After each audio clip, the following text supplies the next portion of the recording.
രണ്ടും മൂന്നും കേവല ഭൂരിപക്ഷ സമ്പ്രദായവും നിയമനിർമ്മാണ പ്രക്രിയയും.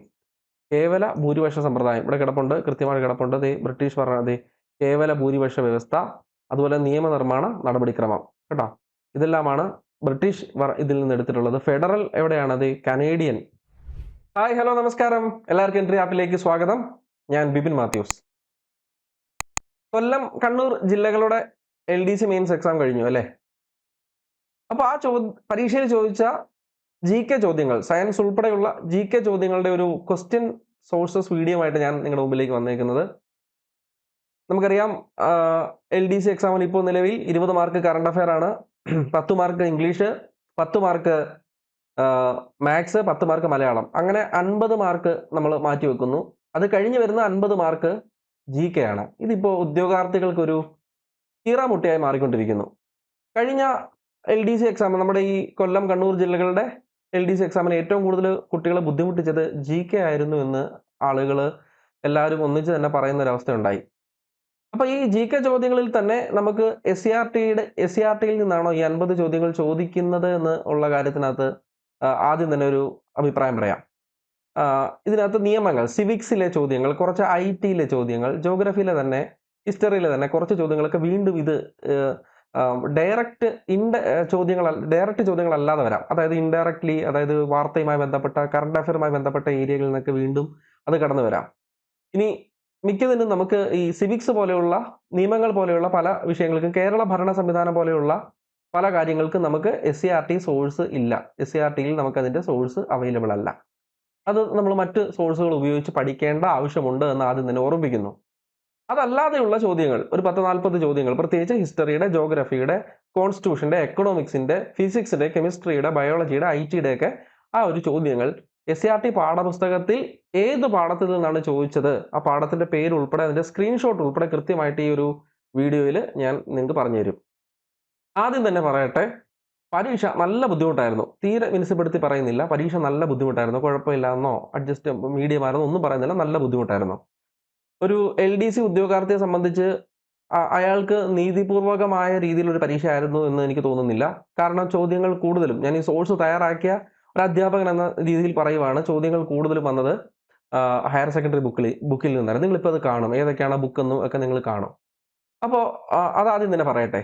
ഇനി ചോദ്യങ്ങളിലേക്ക് നമുക്ക് പോകാം. ചോദ്യങ്ങൾ ഈ ഒരു ക്വസ്റ്റ്യൻ സോഴ്സിൽ നിന്ന്, അല്ലെങ്കിൽ ക്വസ്റ്റ്യൻ സോഴ്സ് ചെയ്യുന്നതുകൊണ്ട് നിങ്ങൾക്ക് ഉണ്ടാകേണ്ട പ്രയോജനം എന്താണ്, അതാണല്ലോ ആദ്യം നമ്മൾ മനസ്സിലാക്കേണ്ടത്. ഈ ഒരു വീഡിയോ കൊണ്ട്, അല്ലെങ്കിൽ ഈ ഒരു ക്വസ്റ്റ്യൻ സോഴ്സ് മനസ്സിലാക്കുന്നത് കൊണ്ട് നിങ്ങൾക്കുണ്ടാകുന്ന അഡ്വാൻറ്റേജ് എന്താണ്? ഒന്നാമതായിട്ട് ഈ നിങ്ങൾക്ക് തന്നെ ഒരു അനാലിസിസ് നടത്താൻ സാധിക്കും. ഏറ്റവും പ്രധാനപ്പെട്ട അതാണ്, നിങ്ങൾക്ക് തന്നെ ഒരു അനാലിസിസ് നടത്താൻ സാധിക്കും. അതായത് കൂടുതൽ ചോദ്യങ്ങൾ വന്നത് ഏത് വിഷയത്തിൽ നിന്നാണ്. ഇപ്പൊ ഇന്നലത്തെ കേസ് എടുത്തു കഴിഞ്ഞാൽ ഭരണഘടന, 5 മാർക്കിന് ചോദിക്കേണ്ട ഭരണഘടനയിൽ നിന്ന് 8 ചോദ്യങ്ങൾക്ക് അടുത്തുണ്ടായിരുന്നു. കേരള ഭരണ സംവിധാനം ആകെ മുഖ്യമന്ത്രിയുമായി ബന്ധപ്പെട്ട ചോദ്യം മാത്രമേ ഉള്ളായിരുന്നു അല്ലേ? പിന്നെ ജോഗ്രഫി, ഹിസ്റ്ററിയും കുറച്ച് ചോദ്യങ്ങൾ അധികം ചോദിച്ചു. അപ്പം കൃത്യമായ മാർക്ക് ഡിസ്ട്രിബ്യൂഷൻ ആയിരുന്നില്ല ഒന്നാമത്തത്. അപ്പോൾ ആ ഒരു അനാലിസിസിൽ നിങ്ങൾക്ക് എത്താൻ പറ്റും. ഇനി ഓരോ സബ്ജക്റ്റിലും കൂടുതൽ ചോദ്യങ്ങൾ വന്ന മേഖല ഏതെന്ന് കണ്ടെത്താൻ സാധിക്കും. ഉദാഹരണത്തിന് ജോഗ്രഫിയിൽ തന്നെ കേരള ജോഗ്രഫി എന്നാണോ, ഇന്ത്യൻ ജോഗ്രഫി എന്നാണോ, വേൾഡ് ജോഗ്രഫി എന്നാണോ ചോദ്യം വന്നത് എന്ന് മനസ്സിലാക്കാൻ പറ്റും. ഹിസ്റ്ററിയിൽ നിന്ന് തന്നെ ഏത് ഹിസ്റ്ററി പോർഷനിൽ നിന്നാണ് കൂടുതൽ ചോദ്യങ്ങൾ വന്നത്. നാളത്തെ പരീക്ഷയ്ക്ക്, അല്ലെങ്കിൽ വരാൻ പറ്റുന്ന പരീക്ഷയ്ക്ക് അങ്ങനെ നിങ്ങൾ ശ്രദ്ധിച്ച് പഠിച്ചാൽ മതിയല്ലോ. അപ്പോൾ അവിടെ സ്ട്രെസ് ചെയ്ത് കൊടുത്താൽ പോരെ. ഉദാഹരണത്തിന് ഇന്നലെ കേരള ജോഗ്രഫിയിൽ നിന്ന് ഒരു ചോദ്യമാണ് ചോദിച്ചത്. LDC ട്രിവാൻഡ്രത്തിനും കേരള ജോഗ്രഫിയിൽ നിന്ന് ഒരു ചോദ്യം ഉള്ളായിരുന്നു. ആ ചോദ്യം ഏതായിരുന്നു? ട്രിവാൻഡ്രത്തെ ചോദ്യം ഓർമ്മയുണ്ടോ? ദേശീയ ജലപാത 3 സ്ഥിര ചോദ്യം. ഇന്നലത്തെ ചോദ്യം മറ്റേ കുതിരാൻ ടണലുമായി ബന്ധപ്പെട്ട ചോദ്യം. അതായത് സാധാരണ കേരളത്തിൽ ജീവിക്കുന്ന ഒരാൾക്ക് പഠിക്കാവുന്ന ഒരു ചോദ്യമേ ഇപ്പൊ ചോദിക്കുന്നുള്ളൂ. ഇവിടെ കേരള ജോഗ്രഫിയുമായി ബന്ധപ്പെട്ട് നമ്മൾ പഠിക്കുന്ന വലിയ ഫാക്റ്റുകളൊന്നും ഇവിടെ ചോദിക്കുന്നില്ല. ഈ കഴിഞ്ഞ പരീക്ഷകളിലൊക്കെ ആയിട്ട് ചോദിക്കുന്നില്ല എന്ന് നമുക്കൊരു അനാലിസിസ് വരാൻ സാധിക്കും. രണ്ടാമത്തെ കാര്യം, കൂടുതൽ ശ്രദ്ധ കൊടുക്കേണ്ട ടെക്സ്റ്റിലെ കൂടുതൽ ശ്രദ്ധ കൊടുക്കേണ്ട ചാപ്റ്ററുകൾ നിങ്ങൾക്ക് പഠിക്കാൻ സാധിക്കും. വരാൻ പോകുന്ന ഏതെങ്കിലും പരീക്ഷയ്ക്ക്, ഇനിയിപ്പോൾ മറ്റ് ജില്ലകളുടെ LDC എക്സാം ഉണ്ടല്ലോ, അതുകൂടാതെ നിങ്ങൾക്ക് വേറെയും പരീക്ഷകൾ ഭാവിയിലുണ്ടല്ലോ. അപ്പോൾ അതിനൊക്കെ കൂടുതൽ ശ്രദ്ധ കൊടുക്കേണ്ട ചാപ്റ്റേഴ്സ് പഠിച്ചെടുക്കാനായിട്ട് സാധിക്കും. ഇത് രണ്ടുമാണ് ഈ ഒരു വീഡിയോ കൊണ്ട് നിങ്ങൾക്ക് ഉണ്ടാവേണ്ട പ്രയോജനം. അപ്പോൾ അതിനുവേണ്ടിയാണ് നമ്മളിത് ചെയ്യുന്നത്. നമ്മുടെ ടീച്ചേഴ്സാണ് ഇത് നിങ്ങൾക്ക് റെഡിയാക്കി തന്നിട്ടുള്ളത്. അപ്പോൾ ഓരോരുത്തരും നമ്മൾ ഏതൊക്കെ മേഖലകൾക്ക് ഇനി പ്രാധാന്യം കൊടുക്കണമെന്ന് ഈ ഒരു വീഡിയോയുടെ അവസാനം നിങ്ങൾക്ക് മനസ്സിലാവുന്നതായിരിക്കും കേട്ടോ. അപ്പോൾ ചോദ്യം നമ്പർ 1, ഞാൻ എൻ്റെ വിഷയത്തിലേക്ക് ആദ്യം പോവാണ്. ജോഗ്രഫി 6 ചോദ്യങ്ങൾ ഉണ്ടായിരുന്നു. അതിനകത്ത് ഒന്നാമത്തെ ചോദ്യം നോക്കിക്കേ. പെനിൻസുലാർ ഇന്ത്യയിലെ ഏറ്റവും നീളം കൂടിയ നദി. പെനിൻസുലാർ പെനിൻസുലാർ എന്ന് വെച്ചാൽ എന്താണ്? ഉപദ്വീപീയ എന്നാണ്. പെനിൻസുലാർ എന്ന് വെച്ചാൽ ഉപദ്വീപീയ. ഇത് കൂടുതൽ ആളുകൾക്ക് സംശയം ഉണ്ടാക്കിയത് ഈ വാക്കാണ് കേട്ടോ. പെനിൻസുലാർ എന്ന വാക്ക് കൂടുതൽ ആളുകൾക്ക് ബുദ്ധിമുട്ടുണ്ടാക്കി. നർമ്മദ, ഗോദാവരി, കൃഷ്ണ, കാവേരി. ആൻസർ ഏതാണ്? ആൻസർ ഏതാണ്? എല്ലാവർക്കും കിട്ടിക്കാണുമല്ലോ. യെസ്, ഗോദാവരിയാണ്. ഓപ്ഷൻ സി ആണ് ആൻസർ. എവിടെ നിന്നാണ് ഈ ചോദ്യം വന്നിട്ടുള്ളത്? നോക്കാം. അടുത്തത് ചോദ്യം വന്നിട്ടുള്ളത് എവിടെ നിന്നാണ്? ഓപ്ഷൻ സി, ഗോദാവരിയാണ് ഉത്തരം. ക്ലാസ് 10, 10ാം ക്ലാസ്സിലെ SCRT പാഠപുസ്തകം ചാപ്റ്റർ 7 പേജ് നമ്പർ 124. ഉപദ്വീപീയ നദികളിൽ ഇവിടെ കൊടുത്തിട്ടുണ്ട് കേട്ടോ. ഉപദ്വീപീയ നദികളിൽ ഏറ്റവും നീളം കൂടിയത് ഗോദാവരിയാണ്. ഉപദ്വീപ് എന്ന് വെച്ചാൽ പെനിൻസുലാർ എന്ന് ഞാൻ നിങ്ങളോട് പറഞ്ഞു. ഉപദ്വീപ് നദികളിൽ ഏറ്റവും നീളം കൂടിയത് ഏതാണ്? യെസ്, ഗോദാവരിയാണ്. പിന്നെ മിക്ക ഉപദ്വീപ് നദികളും വെള്ളച്ചാട്ടങ്ങൾ സാധാരണമാണെന്ന് പറഞ്ഞുകൊണ്ട് ബാക്കി പോയിന്റ്സിലേക്ക് പോകുന്നു. നമുക്ക് ആവശ്യമുള്ള കാര്യം ഇവിടെ നമുക്ക് കിട്ടി. ക്ലിയർ അല്ലേ? അപ്പോൾ ഒന്നാമത്തെ ചോദ്യം വന്നത് എവിടെ നിന്നാണ് മനസ്സിലായി? ഈ ചാപ്റ്റർ നോക്കിക്കോണം. രണ്ടാമത്തെ ചോദ്യം, പ്രൈം മെറിഡിയൻ ഏത് നഗരത്തിലൂടെയാണ് കടന്നു പോകുന്നത്? ഇവിടെ ഒരിക്കലും കൊടുക്കേണ്ടാത്തതാണ് ഈ ഒരു ലണ്ടൻ. ഇവിടെ കൊടുക്കരുത്. കാരണം ലണ്ടൻ നഗരത്തിന്റെ ഒരു ഭാഗമാണ്, ലണ്ടൻ നഗരത്തിന്റെ ഒരു ബോറോ എന്നാണ് ഈ ഗ്രീൻവിച്ചിനെ വിശേഷിപ്പിക്കുന്നത്. ലണ്ടൻ സിറ്റിയിലാണ് ഗ്രീൻവിച്ച് ഉള്ളത്. പ്രൈം മെറിഡിയനെ നമ്മൾ ഗ്രീൻവിച്ച് മെറിഡിയൻ എന്നാണ് വിളിക്കുന്നത് അല്ലേ? അതുകൊണ്ട് തന്നെ ഗ്രീൻവിച്ച് അവിടെ ഉണ്ടെങ്കിൽ വേറെ ഒന്നിലേക്ക് നമ്മൾ നോക്കേണ്ട കാര്യമില്ല. പലർക്കും ലണ്ടൻ സംശയം ഉണ്ടായി, അതുകൊണ്ടാണ് ഞാൻ അത് എടുത്തു പറഞ്ഞത്. ഉത്തരം ഏതാണ്? ഗ്രീൻവിച്ച് ആണ്.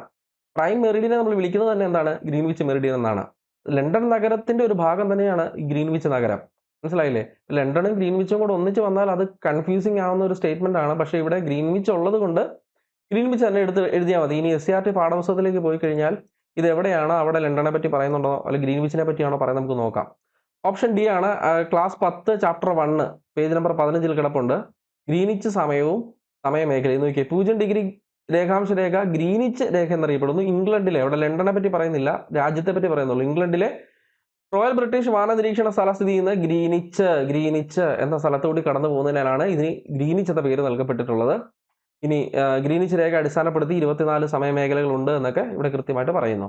അപ്പോൾ ലണ്ടനും ഗ്രീനിച്ചോട് ഒന്നിച്ച് വന്നാൽ ഗ്രീനിച്ച് എഴുതുക. ഗ്രീനിച്ച് ഓപ്ഷൻ ഇല്ല എന്നുണ്ടെങ്കിൽ എന്ത് എഴുതാം? ലണ്ടൻ എഴുതാം. ഇനി അത് രണ്ടും ഇല്ല, ഓപ്ഷനിൽ ഇംഗ്ലണ്ട് ആണെങ്കിൽ ഇംഗ്ലണ്ട് എഴുതാം. മനസ്സിലായില്ലേ? ഓക്കെ. ഇനി മൂന്നാമത്തെ ചോദ്യം വന്ന എവിടുന്നാണ്?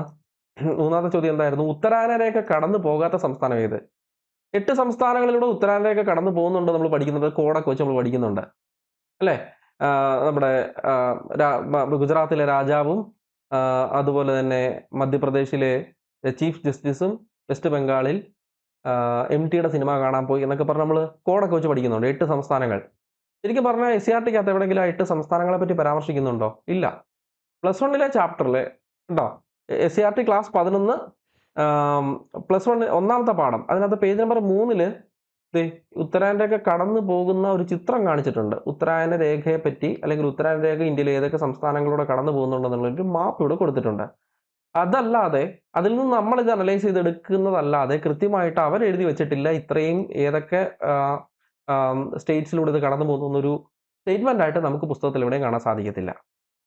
അടുത്ത ചോദ്യം, എൽ നിനോ എന്നറിയപ്പെടുന്ന പ്രതിഭാസം ലോകത്തിന് ഏത് പ്രദേശത്തെയാണ് പ്രധാനമായും സ്വാധീനിക്കുന്നത്? ഞാൻ NCERT സീരീസ് എടുത്തിരുന്നു നിങ്ങൾക്ക്. NCERT സീരീസ് യൂട്യൂബ് ചാനലിൽ NCERT സീരീസ്, അതിനകത്ത് മൂന്നാമത്തെ സീരീസിൽ എൽ നിനോ എന്താണെന്ന് വളരെ വ്യക്തമായിട്ട് ഞാൻ പറഞ്ഞു തരുന്നുണ്ട്, വരച്ച് കാണിക്കുന്നുണ്ട്. NCERT സീരീസ് യൂട്യൂബിൽ ഇപ്പോഴും കിടപ്പുണ്ട്, നിങ്ങൾക്ക് അത് കാണാം. അതിനകത്ത് എൽ നിനോ സ്വാധീനിക്കുന്ന പ്രധാനമായിട്ട് തെക്കേ അമേരിക്കൻ എന്ന് പറയുന്നുണ്ട്. തെക്കേ അമേരിക്കയിലെ പെറു എന്ന് പറയുന്ന രാജ്യമുണ്ട്. ആ രാജ്യത്തെ ഒരു ശീതജല പ്രവാഹമായ ഹംബോൾട്ട് അല്ലെങ്കിൽ പെറു പ്രവാഹത്തെ ഉഷ്ണജല പ്രവാഹമാക്കി മാറ്റുന്ന പ്രതിഭാസമാണ്, അല്ലെങ്കിൽ അങ്ങോട്ടേക്ക് റീപ്ലേസ് ചെയ്യപ്പെടുന്നു. ആ ഒരു ഉഷ്ണജല പ്രവാഹം അങ്ങോട്ടേക്ക് റീപ്ലേസ് ചെയ്യപ്പെടുന്നു ശീതജലത്തിന് പകരം. അത് തെക്കേ അമേരിക്കയിൽ കനത്ത മഴയ്ക്ക് കാരണമാകുന്നുണ്ട്. നോർമലി വരൾച്ചയുള്ള പ്രദേശമാണ് അവിടെ. തെക്കേ അമേരിക്കയിൽ കനത്ത മഴയ്ക്ക് കാരണമാകുന്നത് നമ്മൾ പഠിക്കുന്നുണ്ട്. ഇനി ഇന്ത്യയിലും ഒക്കെ മൺസൂണിനെ സ്വാധീനിക്കുന്നുണ്ട് എൽ നിനോ. പക്ഷെ അവിടെ ഇന്ത്യ എന്ന് എടുത്ത് പറയുന്നില്ല. തെക്ക് കിഴക്കൻ ഏഷ്യ എന്ന് പറയുന്നുണ്ട്, അതല്ലാതെ ഇന്ത്യയോ ചൈനയോ രാജ്യങ്ങളൊന്നും എടുത്ത് പറയുന്നില്ല. നോക്കിയേ, ക്ലാസ് ഏതാണ് 11 കേട്ടോ, ചാപ്റ്റർ 10 പേജ് നമ്പർ 97 കിടപ്പുണ്ട്. ഇത് എൽ നിനോ എന്താണെന്നുള്ളത് നിങ്ങൾക്ക് ഇവിടെ കാണാം നിങ്ങൾക്ക് കേട്ടോ. അത് ഇത് എൽ നിനോ എന്നറിയപ്പെടുന്നു. എന്താണ് പ്രതിഭാസം എന്ന്? തെക്കേ അമേരിക്ക കേട്ടോ. അതെ, തെക്കേ അമേരിക്കൻ തീരത്തേക്ക് നീങ്ങുകയും എന്താണ്? ഉഷ്ണജലം തെക്കേ അമേരിക്കൻ തീരത്തേക്ക് നീങ്ങുകയും തണുത്ത പെറുവിയൻ പ്രവാഹങ്ങൾ അവിടെ നിന്ന് തള്ളി മാറ്റുകയും ചെയ്യുന്നു. ഇതാണ് കേട്ടോ. തെക്കേ അമേരിക്കയിലെ വരണ്ട പ്രദേശങ്ങളിൽ ശക്തമായ മഴ ലഭിക്കുന്നു കേട്ടോ. എല്ലാം ഉണ്ട്, പുസ്തകത്തിലുണ്ട് പറഞ്ഞിട്ട്. പക്ഷേ +1 പുസ്തകമാണ്. നമ്മൾ നോർമലി LDCക്ക് പ്രിപ്പയർ ചെയ്യുമ്പോൾ നോക്കുന്ന 10ാം ക്ലാസ്സിലെ പുസ്തകത്തിനകത്തൊന്നും നല്ല ചോദ്യം. അടുത്ത ചോദ്യം, വേനൽക്കാലത്ത് വടക്കൻ സമതലങ്ങളിൽ വീശുന്ന കാറ്റിന്റെ പേരെന്താണ്? അറിയാമായിരിക്കുമല്ലോ എല്ലാവർക്കും. ഏതാണ്? ഓപ്ഷൻ ബി ആണ്, ലൂ ആണ് ആൻസർ അല്ലേ? വേനൽക്കാലത്ത് വടക്കൻ സമതലങ്ങളിൽ വീശുന്ന കാറ്റിന്റെ പേര് ലൂ ആണ്. എവിടെ കിടക്കുന്നത്? 10ാം ക്ലാസ്സിലെ ചാപ്റ്റർ 7 പേജ് നമ്പർ 33. ലൂ എന്ന ഉഷ്ണക്കാറ്റ് ഉത്തരേന്ത്യൻ സമതലങ്ങളിലാണ് വീശുന്നത്. കണ്ടോ, ഇത് തന്നെ അവർ കോപ്പി ചെയ്തേക്കുന്നത്, വേർഡ് പോലും മാറ്റിയിട്ടില്ല.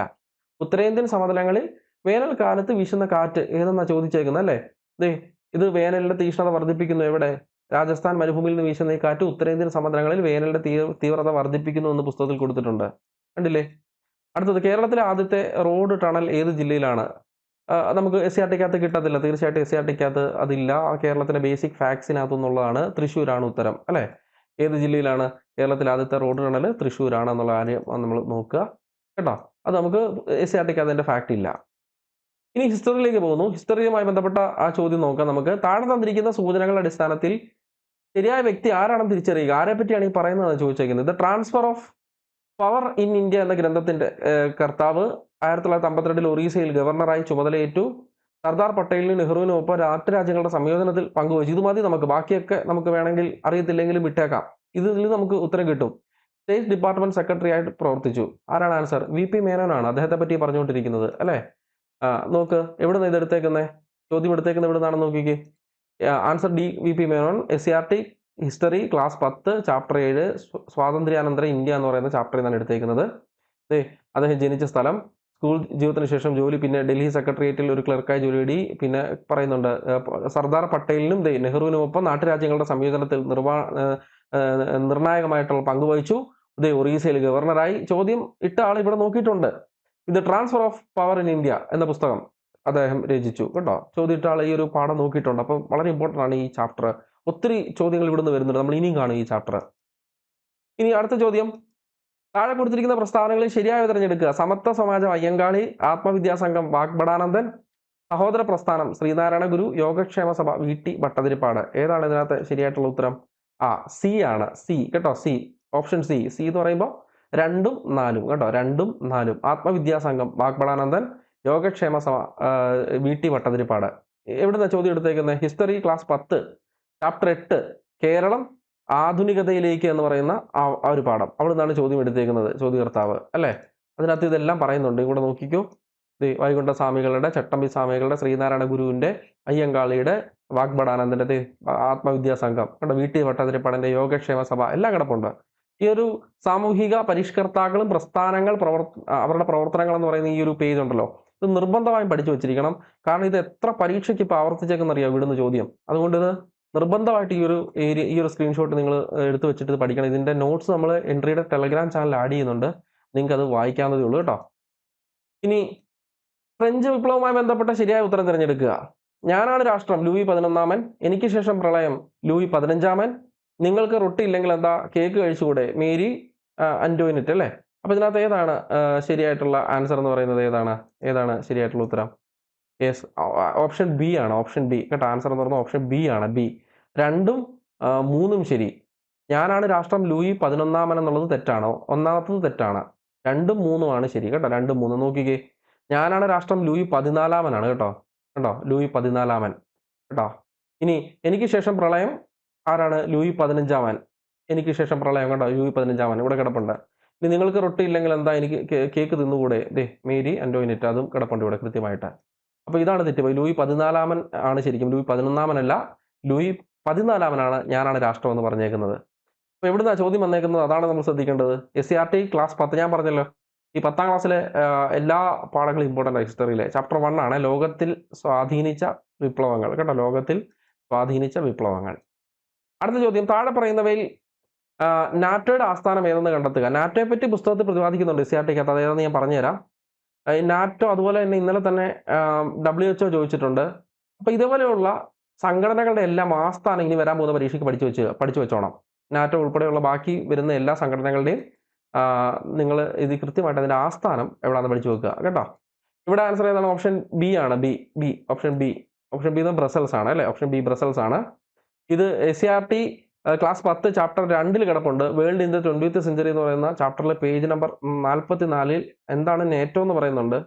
സീറ്റോ, അതുപോലെ തന്നെ സെന്റോ, വാർസോ പാക്ട് ഇതൊക്കെ പറയുന്നുണ്ട്. കോൾഡ് വാറിന് ശേഷമുള്ള പ്രത്യാഘാതങ്ങളെ പറ്റി പറയുന്ന ആ ഒരു ഭാഗത്ത് കേട്ടോ. അപ്പൊ ഇതിന്റെയൊക്കെ ആസ്ഥാനം എവിടെയാണെന്ന് നിങ്ങൾ നോക്കിയിട്ട് പോകണം. പുസ്തകത്തിൽ ഇത്രേ പറയുന്നുള്ളൂ. അതിന്റെയൊക്കെ ആസ്ഥാനം, അതിന്റെയൊക്കെ ഫുൾ ഫോം പറയുന്നുണ്ട്. അതിന്റെ ആസ്ഥാനം ചിലപ്പോൾ ഇനി അടുത്ത പരീക്ഷയ്ക്ക് ഇത് വേണമെങ്കിൽ ചോദിക്കാം. എന്താണ് NATO? North Atlantic treaty organisation. ഇതൊന്ന് നോക്കിക്കോണം. ചിലപ്പോൾ ഇനി അടുത്ത നേറ്റോ ഫുൾ ഫോം എന്താണ് എഴുതാൻ എന്ന് ചോദിക്കും ചിലപ്പോൾ. അപ്പോൾ അത് നോക്കിയിട്ട് പോവുക കേട്ടോ.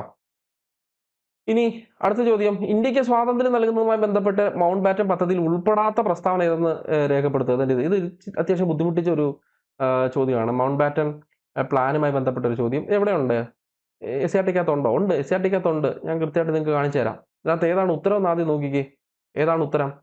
എത്ര പ്രസ്താവനയുണ്ട്? 4 പ്രസ്താവനയുണ്ട്. 4 പ്രസ്താവനയിൽ ഉത്തരം എന്ന് പറയുന്നത് ആൻസർ എ ആണ് കേട്ടോ. എ മാത്രമാണ് മൗണ്ട് ബാറ്റൻ പദ്ധതിയിൽ ഉൾപ്പെടാത്ത പ്രസ്താവന. ഏതൊക്കെ പ്രദേശങ്ങൾ പാകിസ്ഥാനിൽ ചേർക്കണമെന്ന് ബ്രിട്ടീഷ് പ്രധാനമന്ത്രി നിർദ്ദേശിക്കുന്നതാണ് എന്ന് പറയുന്നതാണ് ഇതിനകത്ത് തെറ്റായ പ്രസ്താവന. ബാക്കി 3 പ്രസ്താവന നിങ്ങൾ നോക്കിക്കേ. ബംഗാളിലെയും പഞ്ചാബിലെയും ഹിന്ദു മുസ്ലിം സംസ്ഥാനങ്ങളുടെ അതിർത്തി നിർണ്ണയിക്കുന്നതിന് അതിർത്തി നിർണ്ണയ കമ്മീഷൻ, പഞ്ചാബും ബംഗാളും രണ്ടായി വിഭജിക്കുക, മുസ്ലിങ്ങൾക്ക് ഭൂരിപക്ഷമുള്ള പ്രദേശത്ത് അവർ ആഗ്രഹിക്കുകയാണെങ്കിൽ ഒരു പ്രത്യേക രാജ്യം അനുവദിക്കുക. ഇതെല്ലാം മൗണ്ട് ബാറ്റൻ പ്ലാനിനകത്ത് ഉണ്ടായിരുന്നോ? വായിച്ചു നോക്ക്. 10ാം ക്ലാസ്സിലെ പുസ്തകം കേട്ടോ, സമരവും സ്വാതന്ത്ര്യവും എന്ന് പറയുന്ന പുസ്തകം, 114ാമത്തെ പേജ് വായിച്ചു നോക്കി. മുസ്ലിങ്ങൾക്ക് ഭൂരിപക്ഷ പ്രദേശത്ത് അവർ ആഗ്രഹിക്കുകയാണെങ്കിൽ ഒരു പ്രത്യേക രാജ്യം അനുവദിക്കുക. നമ്മൾ കണ്ടില്ലേ, ഇപ്പം കണ്ടു. പഞ്ചാബും ബംഗാളും രണ്ടായി വിഭജിക്കേണ്ടതാണ്, കണ്ടില്ലേ, കണ്ടു. പിന്നെന്താണ്? അതിർത്തി നിർണയ കമ്മീഷൻ, ഒരു അതിർത്തി നിർണയ കമ്മീഷനെ നിയമിക്കാം, കണ്ടോ. ഇത് നമ്മൾ കണ്ടില്ലേ. ഈ 3 പ്രസ്താവന നമ്മൾ കണ്ടു. നമ്മൾ കാണാത്ത പ്രസ്താവന ഏതായിരുന്നു? അതായിരുന്നു തെറ്റായത് ഇതിനകത്ത്. ഇപ്പൊ ഇത് 3 പഠിച്ചിട്ട് പോയവർക്ക് അല്ലെങ്കിൽ ഇത് 3 കണ്ടിട്ട് പോയവർക്ക് അത് ആൻസർ എഴുതാൻ പറ്റുമായിരുന്നു അല്ലെ? ആ ചോദ്യത്തിന് ഉത്തരം എഴുതാൻ പറ്റുമായിരുന്നു. ഹിസ്റ്ററി കഴിഞ്ഞു. നമ്മൾ ഇനി കോൺസ്റ്റിറ്റ്യൂഷനിലേക്ക് പോകുന്നു. ഭരണഘടന 5ൽ കൂടുതൽ ചോദ്യങ്ങൾ വന്നു ഭരണഘടനയിൽ നിന്ന്. അപ്പൊ ഭരണഘടനയുമായി ബന്ധപ്പെട്ട ആ ചോദ്യങ്ങളൊക്കെ എവിടെ നിന്ന് വന്നു നമുക്ക് നോക്കാം. കൂടുതലും NCERT ആയിരുന്നു. നോക്കാം. മൗലിക കർത്തവ്യങ്ങളുമായി ബന്ധപ്പെട്ട ചുവടെ ചേർക്കുന്ന ശരിയായ പ്രസ്താവന ഏത്? ഇത് ക്യാൻസൽ ആയി പോകാനുള്ള സാധ്യതയുണ്ട്. ക്യാൻസൽ ആവും. കാരണം ഇതിന്റെ ഉത്തരം കൃത്യമായിട്ടല്ല തന്നേക്കുന്നത്. നമ്മുടെ ആൻസർ ഇതിനകത്ത് ഇല്ല. ഒന്ന് മാത്രം എന്നുള്ളതില്ല അല്ലേ? PSCയുടെ പ്രൊഫഷണൽ കീഴിൽ വന്നേക്കുന്നത് എന്താണ്? അവര് എയോ മറ്റോ കൊടുത്തേക്കുന്നത്. പക്ഷെ ഇതിന് ശരിക്കും പറഞ്ഞ ഉത്തരം ഇല്ല. 1ഉം 2ഉം എങ്ങനെ വരുന്നതല്ല.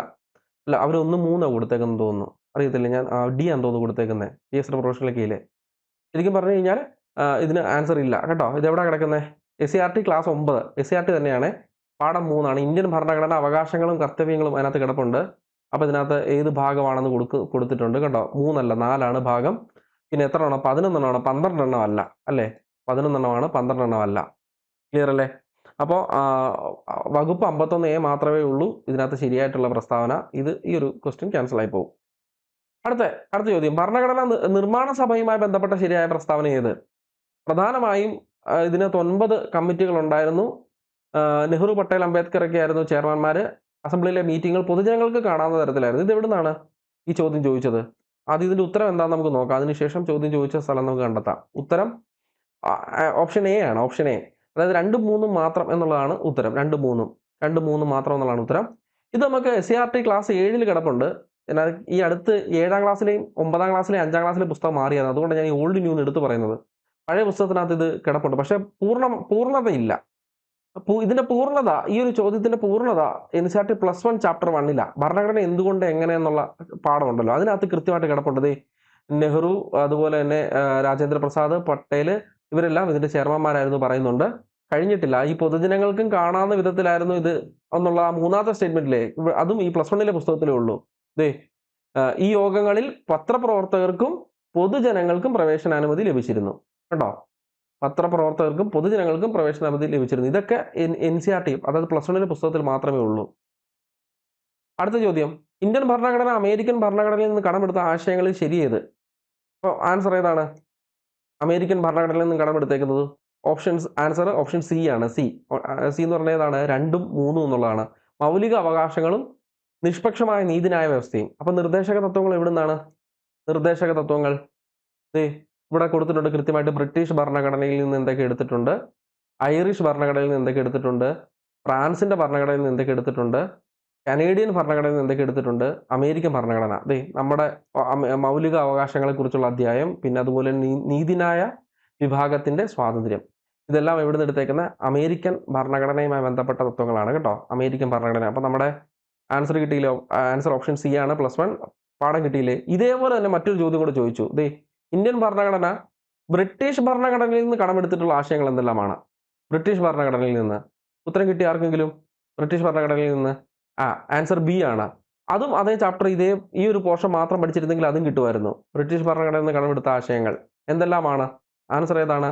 ആൻസർ ബി എന്ന് പറയുമ്പോൾ 2ഉം 3ഉം. കേവല ഭൂരിപക്ഷ സമ്പ്രദായവും നിയമനിർമ്മാണ പ്രക്രിയയും. കേവല ഭൂരിപക്ഷ സമ്പ്രദായം ഇവിടെ കിടപ്പുണ്ട്, കൃത്യമായി കിടപ്പുണ്ട്. ബ്രിട്ടീഷ് കേവല ഭൂരിപക്ഷ വ്യവസ്ഥ, അതുപോലെ നിയമനിർമ്മാണ നടപടിക്രമം കേട്ടോ. ഇതെല്ലാമാണ് ബ്രിട്ടീഷ് ഇതിൽ നിന്ന് എടുത്തിട്ടുള്ളത്. ഫെഡറൽ എവിടെയാണത്? കനേഡിയൻ, അർദ്ധ ഫെഡറൽ ഗവൺമെന്റ് തുടങ്ങിയ കാര്യങ്ങളൊക്കെ കനേഡിയൻ ഭരണഘടനയാണ് കേട്ടോ.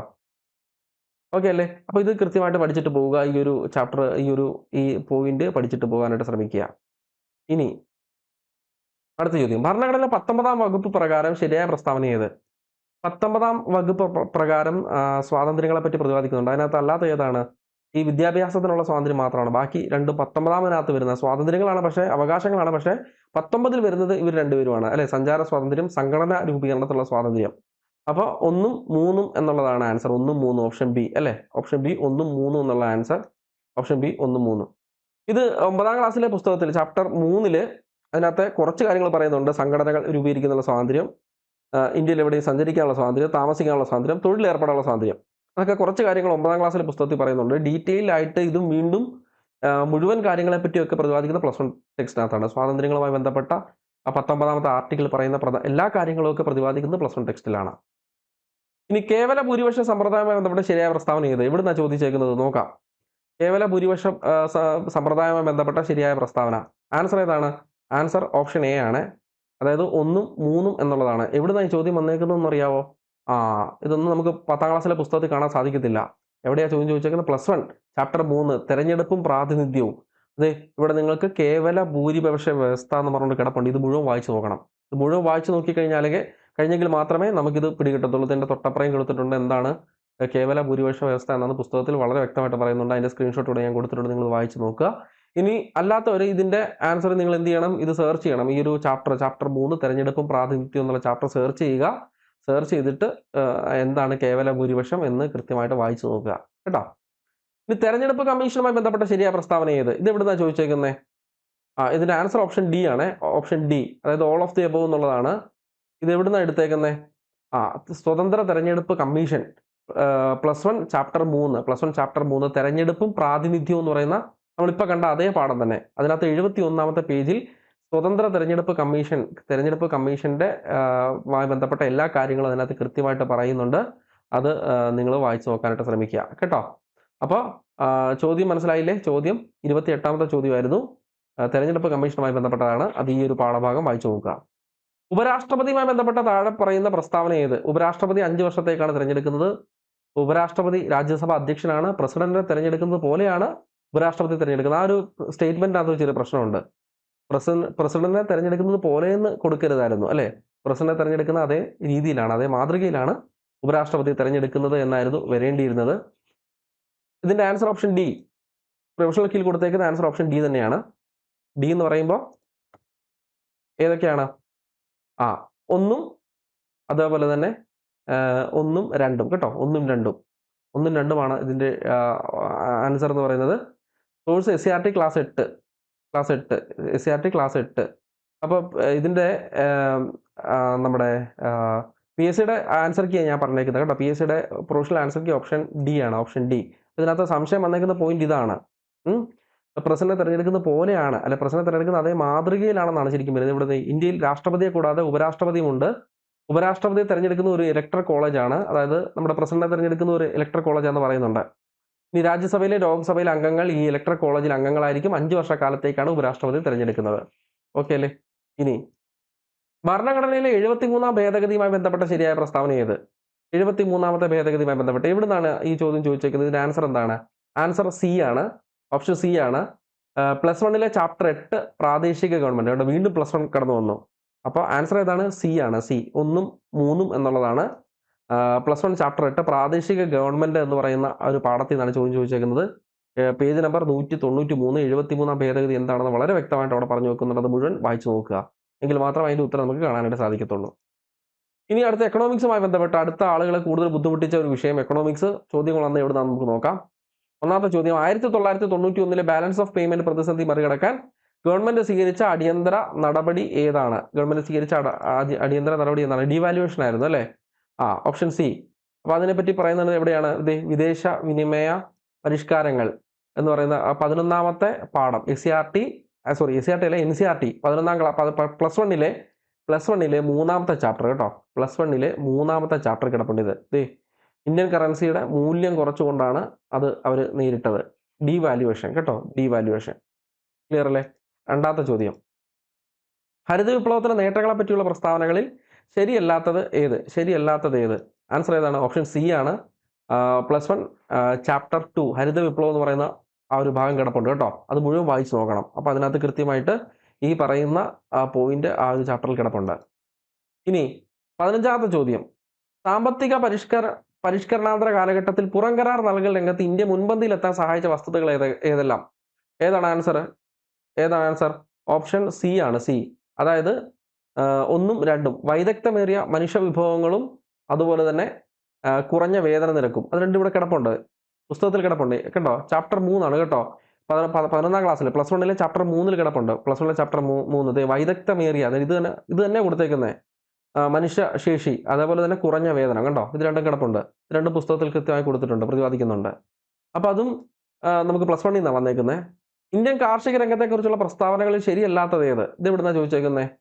ഇത് SCERT വീണ്ടും +1 ചാപ്റ്റർ 2 കാർഷിക രംഗത്തെ പറ്റി ശരിയല്ലാത്തത് ഓപ്ഷൻ ബി ആണ് അല്ലേ? ബി, ദേശീയ വരുമാനത്തിന്റെ പ്രധാന പങ്ക് എന്ന് കൊടുത്തേക്കുന്നു. ബി അല്ല, ദേശീയ വരുമാനത്തിന്റെ പ്രധാന പങ്കത്തിന്റെ ഇവിടെ കൃത്യമായിട്ട് 90-91 കാലഘട്ടത്തിലുള്ളത് സേവനമാണെന്ന് കൃത്യമായിട്ട് പറയുന്നുണ്ട് കേട്ടോ.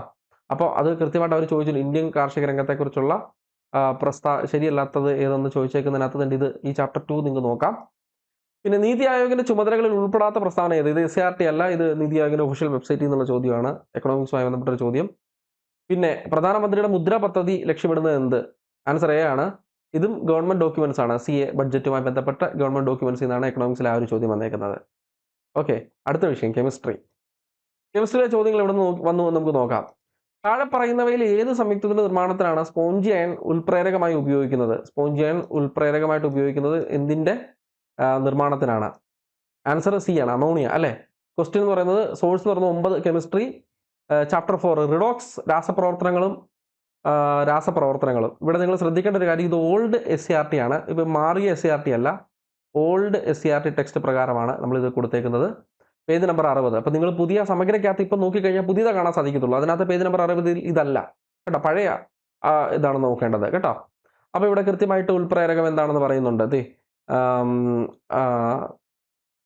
സൾഫ്യൂരിക് ആസിഡ് വ്യാവസായിക ഉൽപ്പാദനത്തിൽ വനേഡിയം പെന്റോക്സൈഡ്, അമോണിയയുടെ വ്യാവസായിക ഉൽപ്പാദനത്തിൽ ഇരുമ്പും. സ്പോഞ്ച് അയൺ എന്ന് പുസ്തകത്തിൽ ക്ലാസ്സുമായി ബന്ധപ്പെട്ട് സാർ അത് പറയുന്നുണ്ട് കേട്ടോ. ഇരുമ്പും ഉൽപ്രേരകമായിട്ട് ഉപയോഗിക്കുന്നു, സ്പോഞ്ച് അയൺ. ഇരുമ്പെന്ന് ഇവിടെ കൃത്യമായിട്ട് കൊടുത്തിട്ടുണ്ട് കേട്ടോ.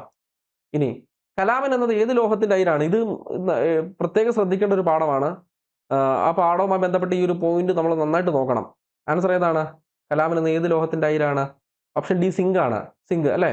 10ാം ക്ലാസ്സിലെ കെമിസ്ട്രി പാഠപുസ്തകം 4ാമത്തെ ചാപ്റ്റർ ലോഹ നിർമ്മാണം എന്ന പാഠത്തിനകത്ത് പേജ് നമ്പർ 60 മുതൽ തന്നെ ഇങ്ങനെ ഒരു ടേബിൾ ഉണ്ട്, നോക്കിയിട്ട് പോകണം. വളരെ ഇമ്പോർട്ടൻ്റ് ആയിട്ടൊരു ടേബിൾ. ലോഹം, അയിരുകൾ, രാസസൂത്രം എന്ന് കൊടുത്തിട്ടുണ്ട്. അതിനകത്ത് സിങ്ക് ബ്ലെൻഡും കലാമിനും അതിൻ്റെ അയിരുകളാണ് എന്ന് കൃത്യമായിട്ട് ഇതിൻ്റെ ഇവിടെ കൊടുക്കുന്നു കേട്ടോ. ലാസ്റ്റത്തെ നോക്കിക്കോ, ഇവിടുന്നാണ് ചോദ്യം വന്നത്.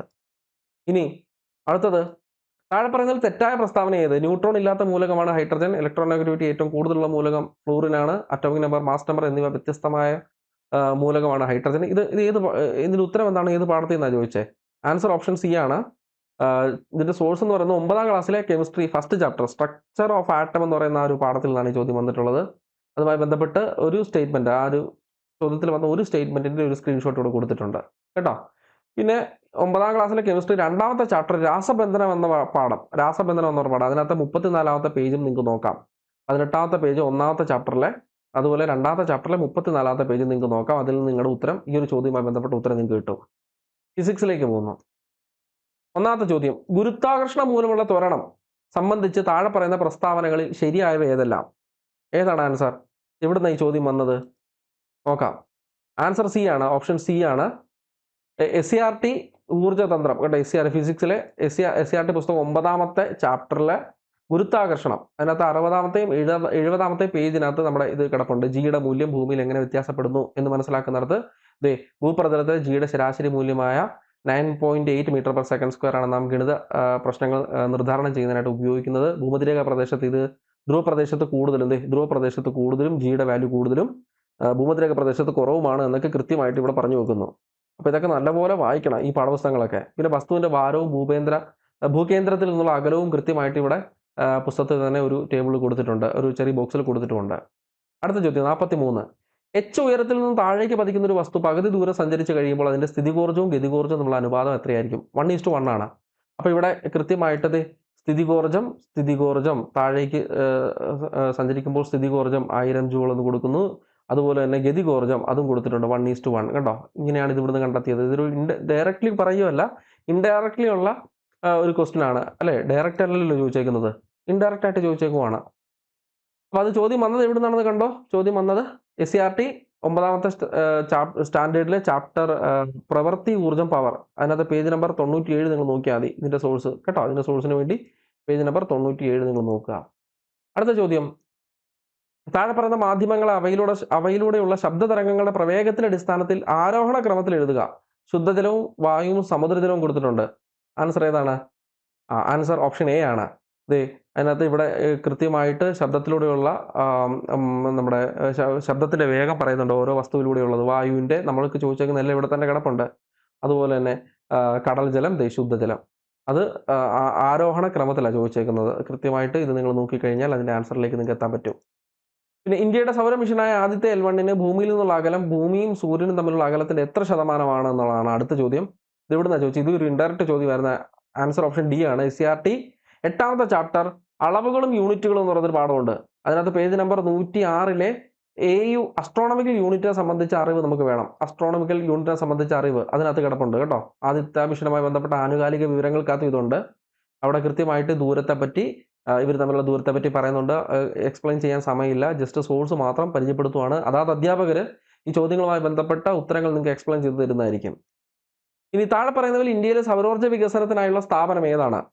ഇതിനകത്ത് PSCയുടെ ഓപ്ഷണൽ കീയിൽ ഓപ്ഷൻ അവർ സി ആണ് കൊടുത്തേക്കുന്നത്. സി. ഇത് വന്നേക്കുന്നത് സോഴ്സ് നോക്കിക്കേ, പാരമ്പര്യേതര ഊർജ്ജ രംഗത്തെ രാജ്യത്തെ വിവിധ പദ്ധതികളുമായി ബന്ധപ്പെട്ട പൊതുവിജ്ഞാനമാണ് വേണ്ടത്. SCERT അല്ല കേട്ടോ, SCERT അല്ല അതിന്റെ സോഴ്സ് എന്ന് പറയുന്നത്. ഇനി അതെന്താണെന്ന് ഇവിടെ കൊടുത്തിട്ടുണ്ട്. ഓരോന്നും നമുക്ക് ഓപ്ഷനിലുള്ള 3 എന്താണ് കൊടുത്തിട്ടുണ്ട്. NSM-ഉം NLCIL-ഉം NISC എന്താണെന്ന് കൊടുത്തിട്ടുണ്ട്.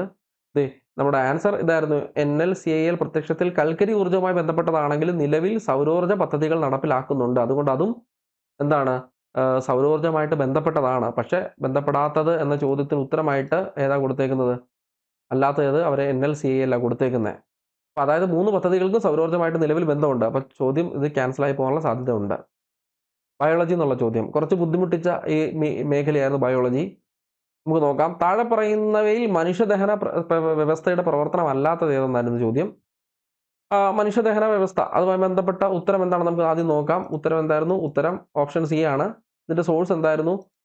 ക്ലാസ് 9 9ാം ക്ലാസ്സിലെ ചാപ്റ്റർ 2 ദഹനവും പോഷക സംവിധാനവും. ഇതും പുതിയ പുസ്തകമാണ്, പുതിയ പുസ്തകം, ന്യൂ. പഴയ പുസ്തകത്തിനകത്ത് ഇത് കിടപ്പുണ്ട്. ദഹനവും മറ്റു കാര്യങ്ങളൊക്കെ പഴയ പുസ്തകത്തിൽ കിടപ്പുണ്ട്. സങ്കീർണമായ ആഹാര ഘടകങ്ങളെ ആഗിരണത്തിനായി ലഘു ഘടകങ്ങളാക്കുന്ന പ്രക്രിയ, എന്നിട്ട് എന്താണ് ദഹനം എന്നൊക്കെ കൃത്യമായിട്ട് പറഞ്ഞു വെക്കുന്നുണ്ട്. ഞാൻ ആദ്യത്തെ ഒരു സ്ക്രീൻഷോട്ട് മാത്രം ഇട്ടിട്ടുള്ളൂ. ഇതിന് താഴേക്ക് പിന്നെയും വായിക്കാനുണ്ട്. അവിടുന്ന് നമ്മുടെ ഉത്തരത്തിലേക്ക് നമുക്ക് എത്തിപ്പെടാൻ സാധിക്കത്തുള്ളൂ. ചാപ്റ്ററിന്റെ പേര് നോക്കി പോവുക. ദഹനവും പോഷക സംവിധാനവും പുതിയ ചാപ്റ്റർ, മാറിയ ചാപ്റ്റർ. നിങ്ങൾക്ക് സമഗ്രം നോക്കി ഇതേ കാണാൻ സാധിക്കത്തുള്ളൂ. പഴയത് നിങ്ങൾക്ക് കിട്ടും കേട്ടോ, സെർച്ച് ചെയ്താൽ മതി.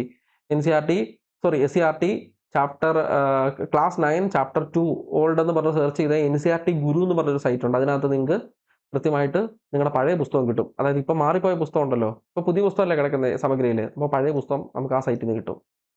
താഴെ പറയുന്നതിൽ കാൽസ്യത്തിന്റെ അഭാവം മൂലം ഉണ്ടാകുന്ന രോഗം ഏത്? കാൽസ്യത്തിന്റെ അഭാവം മൂലം ഉണ്ടാകുന്ന രോഗം ഏത്? എല്ലാവർക്കും അറിയാവുന്ന ഒരു ബേസിക് ഫാക്റ്റാണിത്. പക്ഷേ ഇത് എവിടെ കിടക്കുന്നത്? ആൻസർ എ ആണ്.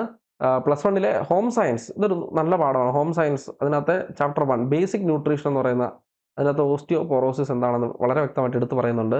അവിടെ നിന്നാണ് ഈ ചോദ്യം വന്നേക്കുന്നത്. ശരിക്കും പറഞ്ഞാൽ ഇത് നമുക്ക് SCERT-ക്കകത്ത് വേറെ 10 വരെയുള്ള പുസ്തകങ്ങൾക്കകത്ത് വേറെയും ഇവിടെ ഇത് കൃത്യമായിട്ട് ഓസ്റ്റിയോപോറോസിസ് എന്ന് നമുക്ക് കാണാനില്ല. നമ്മൾ റാങ്ക് ഫയൽ കണ്ടന്റ് ഒക്കെ ഉപയോഗിച്ച് നമ്മൾ പണ്ട് തൊട്ടേ ഇതൊക്കെ പഠിക്കുന്നതാണ്. ഇനി ഭൂമിയുടെ ശ്വാസകോശം എന്നറിയപ്പെടുന്നത് എല്ലാവർക്കും അറിയാവുന്ന ഒരു ഫാക്റ്റാണ്. മഴക്കാടുകൾ തെറ്റിക്കാൻ സാധ്യതയില്ലാത്ത ഒരു ഏരിയയാണ് മഴക്കാടുകൾ. ഇത് നമുക്ക് SCERT-ക്കകത്തുനിന്ന് 10 വരെയുള്ള പുസ്തകങ്ങൾക്കകത്തുനിന്ന് ഇതിന്റെ സോഴ്സ് കിട്ടുന്നില്ല. +1 പോയി കഴിഞ്ഞാൽ +1 biology chapter 15 biodiversity and conversion 327ാമത്തെ പേജിനകത്ത് ഭൂമിയിലെ ആകെ അന്തരീക്ഷ ഓക്സിജന്റെ 20% ആര് ഉൽപ്പാദിപ്പിക്കുന്നു? ആമസോൺ മഴക്കാടുകൾ ഉൽപ്പാദിപ്പിക്കുന്നു എന്ന് പറയുന്നുണ്ട്. മഴക്കാടുകളുടെ ഒരു പ്രാധാന്യത്തെ പറ്റിയൊക്കെ ഈ ചാപ്റ്ററിൽ പറഞ്ഞു വെക്കുന്നുണ്ട്. ഇനി അടുത്ത ചോദ്യം, മനുഷ്യ ശരീരത്തിലെ ഏറ്റവും വലിയ ധമനി ഏത്? മനുഷ്യ ശരീരത്തിലെ ഏറ്റവും വലിയ ധമനി ഏത്? ഓപ്ഷൻ ഏതാണ്? സി, അയോട്ട അല്ലെ. ഇതിവിടെ പറയുന്നുണ്ട് മഹാധമനി, ഏറ്റവും വലിയ ധമനി എന്ന് പറയുന്നത് അയോട്ട. പാഠം ഏതാണ്? ക്ലാസ് 9 പുതിയ മാറിയ പുസ്തകമാണ്. ചാപ്റ്റർ 2 ദഹനവും പോഷക സംവിധാനവും കേട്ടോ. നല്ലൊരു പാഠമാണെന്ന് മനസ്സിലായില്ലേ? അപ്പോൾ അത് നിങ്ങൾ നോക്കിക്കോണം. ഡെങ്കിപ്പനി പരത്തുന്ന ഏതുതരം കൊതുകുകളാണ്? ഡെങ്കിപ്പനി പരത്തുന്ന ഏതുതരം കൊതുകുകളാണ്? ആൻസർ ഏതാണ്? ഓപ്ഷൻ ബി ആണ്. സോഴ്സ് എന്ന് പറയുന്നത് +2 ആണ്. +2 അല്ലേ? +2 biology chapter human health and disease എന്ന് പറയുന്ന ചാപ്റ്റർ. അതിനകത്ത് 150ാമത്തെ പേജിൽ ഈഡിസ് മോസ്കിറ്റോസിനെ പറ്റി പറയുന്നുണ്ട്. അവിടെ നിന്നാണ് ഈ ചോദ്യം വന്നിട്ടുള്ളത്. അപ്പോൾ ഇതെല്ലാം +1 +2 ബുക്കിലൊക്കെ കിടക്കുന്ന കാര്യങ്ങളാണ്. പക്ഷേ ഇതൊക്കെ നമ്മൾ പഠിക്കുന്നതുമാണ് അല്ലേ?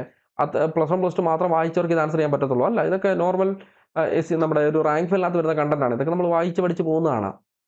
ജനിതക എഡിറ്റിംഗ് സാങ്കേതികതയായ CRISPR ക്രിസ്പർ അല്ലെ Cas9 ഏത് മേഖലയിലാണ് വലിയ പ്രതീക്ഷ നൽകുന്നത്? ഇത് PSCയുടെ ഉത്തരം വന്നത് ഓപ്ഷൻ ബി ആണ്. NIHന്റെ ഒഫീഷ്യൽ വെബ്സൈറ്റിൽ ഇതിന്റെ കാര്യങ്ങൾ പറയുന്നുണ്ട്. പക്ഷേ ഇത് എല്ലാം എന്നുള്ളതും വരാം കേട്ടോ, എല്ലാം എന്നും വരാം. ഇപ്പം നിലവിൽ ക്യാൻസറിന് മാത്രമല്ല കൃഷിയിലും കൃത്രിമ ബുദ്ധിയിലും എല്ലാം ഈ ക്രിസ്പർ Cas9 ഉപയോഗിക്കുന്നുണ്ട് എന്നാണ് പറയപ്പെടുന്നത്.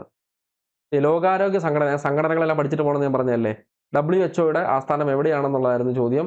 സംഘടനകളെല്ലാം പഠിച്ചിട്ട് പോകണം. ഇപ്പം തന്നെ ഇന്ന് ഈ പരീക്ഷ തന്നെ 2 സംഘടനകൾ ചോദിച്ചു. നാറ്റോയും ചോദിച്ചു, WHOയും ചോദിച്ചു. ആൻസർ ഓപ്ഷൻ ഡി ആണ്. WHO ഒഫീഷ്യൽ വെബ്സൈറ്റിൽ ഈ സംഘടനകളൊക്കെ നമുക്ക് കാണാനായിട്ട് സാധിക്കത്തുള്ളൂ. അല്ലെങ്കിൽ ഗൂഗിളിൽ ജസ്റ്റ് സെർച്ച് ചെയ്യുക. ഇങ്ങനെയുള്ള പ്രധാനപ്പെട്ട സംഘടനകൾ, ലോകത്തിലെ പ്രധാനപ്പെട്ട സംഘടനകളുടെ വെബ്സൈറ്റ് ഒരു ഗൂഗിൾ സെർച്ച് ചെയ്ത് ഒരു പ്രത്യേക ഒരു പേപ്പറിൽ എഴുതി മാറ്റി വെക്കുക കേട്ടോ. ഇനി ഏതുതരം കൊഴുപ്പിനെയാണ് ആരോഗ്യകരമായ കൊഴുപ്പായി കണക്കാക്കുന്നത്? ഇച്ചിരി ബുദ്ധിമുട്ടിച്ചു. പൂരിത കൊഴുപ്പാണോ, ട്രാൻസ് കൊഴുപ്പാണോ, അപൂരിത കൊഴുപ്പാണോ, അതോ എല്ലാമാണോ? ഇതിനകത്ത് നമുക്ക് SCRTക്കകത്ത് ഇതിന് കൃത്യമായിട്ടുള്ള ഒരു ഫാക്ട് കിട്ടുന്നില്ല. എല്ലാത്തിനെ പറ്റി എടുത്തു പറയുന്നില്ല. കൊഴുപ്പിനെ പൂരിത കൊഴുപ്പെന്നും അപൂരിത കൊഴുപ്പെന്നും രണ്ടായി തരംതിരിക്കുന്നു എന്ന് പറയുന്നുണ്ട്. +2 ഹോം സയൻസിലെ ചാപ്റ്റർ 1 ആണ്. പേജ് നമ്പർ 23 പറയുന്നുണ്ട്. കൊലയാളി കൊഴുപ്പ്. അമിത പൂരിത കൊഴുപ്പാണ് ഏറ്റവും കൂടുതൽ രക്തസമ്മർദ്ദം ഉണ്ടാക്കുന്നതും നമ്മളെ കൊല്ലുന്നതും ഹൃദ്രോഗമൊക്കെ ഉണ്ടാകുന്ന പൂരിത കൊഴുപ്പാണ്. അപ്പോൾ നമുക്ക് വേണ്ട കൊഴുപ്പ് എന്ന് പറയുന്നത് ഏതാണ്? അപൂരിത കൊഴുപ്പാണ്. അതാണ് ഓപ്ഷൻ സി. കണ്ടോ, അപൂരിത കൊഴുപ്പ്. അപ്പോൾ അതിനെപ്പറ്റി ഒന്നും ഇവിടെ പറയുന്നില്ല. ഇനി കൊഴുപ്പ് 2 ഉണ്ടെന്നൊക്കെ ഇവിടെ പറയുന്നുണ്ട്. അടുത്ത പേജിൽ പറയുന്നുണ്ട്. കൊഴുപ്പ് ഫാറ്റി ആസിഡുകളെ എങ്ങനെയൊക്കെയാണ് പൂരിതം അപൂരിതം എന്നൊക്കെ തരംതിരിച്ചിട്ടുണ്ട്. പക്ഷേ അപൂരിത കൊഴുപ്പാണ് നമുക്ക് വേണ്ടത് എന്ന് പറയുന്നില്ല, അല്ലെങ്കിൽ അപകടമില്ലാത്തത് എന്ന് പുസ്തകത്തിൽ എവിടെയും പറയുന്നില്ല. ചോദ്യം എങ്ങനെ ചോദിച്ചേക്കുന്നത്? ആരോഗ്യകരമായ കൊഴുപ്പ് ഏത്, നമുക്ക് വേണ്ട കൊഴുപ്പ് ഏത്, നല്ല കൊഴുപ്പ് ഏതെന്നാണ് ചോദിച്ചേക്കുന്നത്. അത് അപൂരിത കൊഴുപ്പാണ് കേട്ടോ. അതിനെപ്പറ്റിയുള്ള കാര്യങ്ങളൊക്കെ ഈ ഒരു പാഠത്തിൽ കുറച്ചൊക്കെ പറഞ്ഞു വെക്കുന്നുണ്ട്. ഇനി IT-യിൽ നിന്ന് ചോദിച്ച ചോദ്യങ്ങൾ കുറേയൊക്കെ എന്തായിരുന്നു? 3 ചോദ്യങ്ങളോളം അത് നമുക്ക് SCRTക്കകത്ത് നമുക്ക് അതിൻ്റെ സോഴ്സ് കണ്ടെത്താൻ പറ്റാത്തതായിരുന്നു. പക്ഷേ 2 ഉണ്ട്, SCRTയിൽ ഉണ്ടായിരുന്നു. ആ പാഠം ഭയങ്കര ഇമ്പോർട്ടൻ്റുമാണ്. ചോദ്യം വന്നത് +1 നിന്നുമാണ്. ചോദ്യം ഇതാണ്: പാക്കറ്റിൽ ഉൾപ്പെടുത്തിയിരിക്കുന്ന വിവരങ്ങൾ പ്രോസസ്സ് ചെയ്തുകൊണ്ട് ഇനി പറയുന്ന ഉപകരണങ്ങളിൽ ഏത് നെറ്റ്വർക്കുകൾക്കിടയിൽ പാക്കറ്റുകൾ ഫോർവേഡ് ചെയ്യുന്നത് എന്നാണ് ചോദിച്ചേക്കുന്നത്. ആൻസർ ഏതാണ്? റൂട്ടറാണ്. ആൻസർ ഡി കേട്ടോ. ആൻസർ ഡി ആണ്, റൂട്ടറാണ്. ഇത് എന്താണ് റൂട്ടർ എന്ന് പറയുന്നുണ്ട്. ഈ പാഠം വളരെ ഇമ്പോർട്ടൻ്റ് ആണ്.